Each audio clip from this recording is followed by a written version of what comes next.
why buy now? Or should you buy now? Buying now, you should buy now, even with the interest rates by some people's standards being high.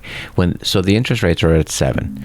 If they dip to 6, then it's going to cause a frenzy again, and you're going to end up in a bidding war and pay way more for the same house that you could buy now at a 7% interest rate. That's why it does make sense to buy now. If you're capable of buying, it always makes sense to buy now.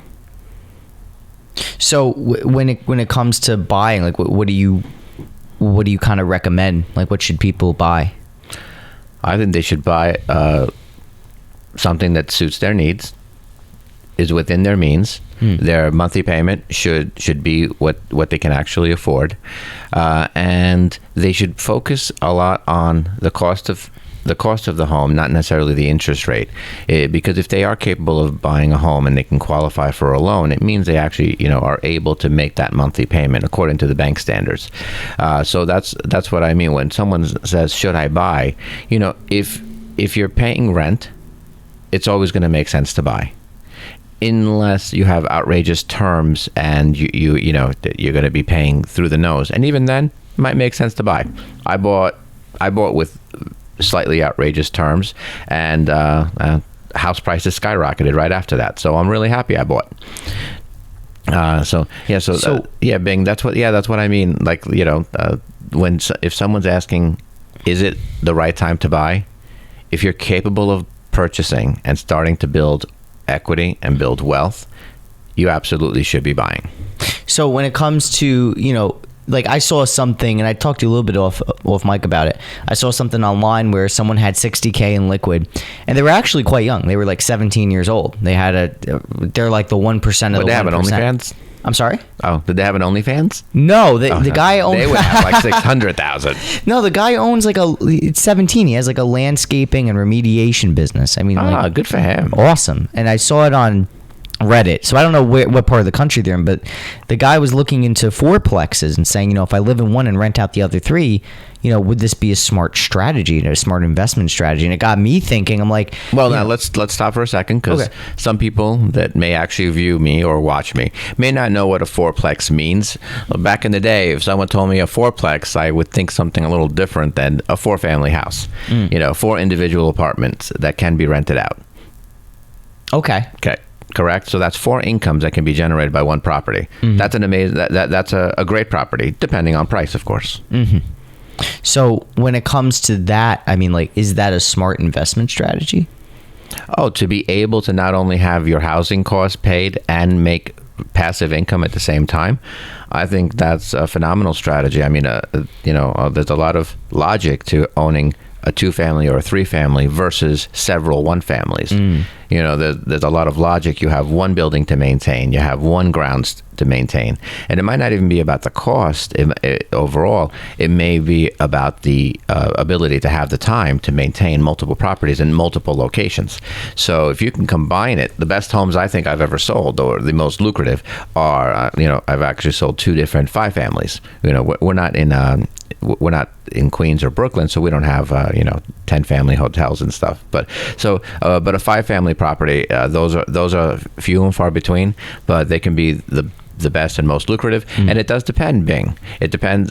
Now you're looking at it from an investment standpoint as you living in the premises as well. And a lot of times the 5 families that we come across sometimes are 5-family, but one of the units does have to be owner occupied. That would work for your needs. Some investors are not planning on owner occupying the premises, so they would need what's called legal 5-family, by CO, non-owner occupied requirement.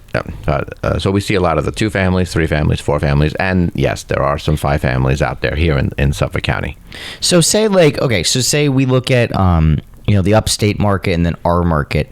Cost. It comes down to cost, right? So a lot of people say it's a smarter move to, or they might say it's a smarter move to buy the 4-plex or the 5-plex upstate. but really, at a percentage base, it's relatively the same. Now, if you're in Long Island, your down payment is going to change because whatever property you buy, you are going to have to use some sort of down payment. So the higher the price of the property, the higher the down payment. That's more of an investment out of your own money. Now, the other side of buying something upstate versus where you might be able to get it, maybe, I mean, in some cases, extreme price differences between here on Long Island and up there could be almost 3 or 4 times the price. And that's where you have to look at, are the rents also 3 or 4 times the price? Here, rent seems to be skyrocketing along with with house prices. So right now, we can get phenomenal money for a 1-bedroom or a 2-bedroom or a 3-bedroom apartment. Can you get that similar kind of income per unit upstate? And then it's really just a math formula. You just sit down with pen and paper and calculator, and you just go over the numbers, see which one's going to net you more, which one's going to pay back your investment. And by your investment, most of us don't buy properties 100% cash, so that might not be the case. You might be using the bank's financing. So your investment, however, is not the total purchase price. Your actual investment is your total down payment. So which one is going to pay your down payment to you back? And then you actually, while that's happening, you do build equity. So which one is going to pay back your investment the fastest? And that's how it either makes sense or it doesn't. What I really do like about commercial, and I can't say that I'm much more of a residential agent, residential sales. I've done that more. I have more clocked in transactions, but I'm not a stranger to commercial. What I do like about commercial is the numbers either make sense or they don't. No one buys a building because they like the maple tree in the front yard. No, that's very true. Unless we can sell the maple tree for $19,000. That's another story. I mean, maybe. In some cases you could. But that's very interesting. I personally, I like the idea of investing in real estate and mostly diversifying income. And you did say something cool about, that whole process where, it's using other people's money, as my dad likes to say. Yes. Rule number 1 of investing: use other people's money as long as it's available to you. Also, I have a question. Okay. Not to detract, but when it comes to buying upstate, and owning that, if you're far away, how do you maintain the property? Don't you have a responsibility as a landlord to upkeep the property? How do you do that? Oh, absolutely. That's where a really good property manager can come in handy. Again, take that into account on cost. A property manager, where if it's upstate and it's far away from you, whereas here you might not use a property manager. Maybe you should be the property manager here locally. That way, that eliminates a whole other income, a whole other salary that has to be paid out. I see. Yeah, that's a lot of things that people, like I see a lot on TikTok or the internet where people say, oh, just be a landlord. But now you're responsible for hiring people to fix the problem, fixing the problem yourself. You are essentially a property manager. And that's, one of the coolest things I've heard lately. I actually heard this term about 3 years ago. It's called hacking a house. And it's not what you think. For instance, we have a property that just hit the market yesterday. I'm sure it's going to get phenomenal activity. One of my agents placed it on the market. This house actually has this beautiful 2-bedroom downstairs living space, and then it has upstairs living space as well. Oddly enough, the downstairs living space has the updated kitchen and the updated bathroom, and it's really nice. You got your laminate flooring on the ground floor. Everything's clean by the white trim, everything. And actually upstairs it's actually 3 whole bedrooms plus a bath plus a kitchen, living room, dining room. So when people say hack a house, the term, I think I heard it about 4 years ago originally, and it's when you would buy this house, qualify for the mortgage, and again, back to cost, but you can actually you qualify for the mortgage and you stay in the smaller part of the house, or maybe I don't want to call it the smaller the apartment versus the main house, and you actually rent out the upstairs, and that's called hacking a house. And I'm off the record on that terminology right now. So yeah, and that way your monthly payment on your mortgage could be as much as the rent you collect from the upstairs. And what's interesting about the upstairs is that in college, when I was in college, they would charge by the room. So you'd have a house. I had a 3-bedroom, and they would charge us $750 per room. And then, during COVID, I got it for a steal where they're just pay us $750 for the whole house because no one wanted to live. So, they would charge $750 a month per room, and if you have 3 rooms, it's like what, $3,200. Wow. Or something. I don't know how much it is a month, but you collect it back quick, and it's a property upstate, so you're making your money back quickly. I feel like I'm surprised that we don't see a lot of that in Long Island. Yeah, especially there are sometimes restrictions on rentals. I know some states have a clause that a certain number. I can't go into that, but there might be some restrictions as to how many unrelated persons can occupy a home. Oh, yeah, and a rental permit almost always has a number of occupants that can occupy the home, if it's a 2-bedroom, a 3-bedroom, and square footage wise. Interesting.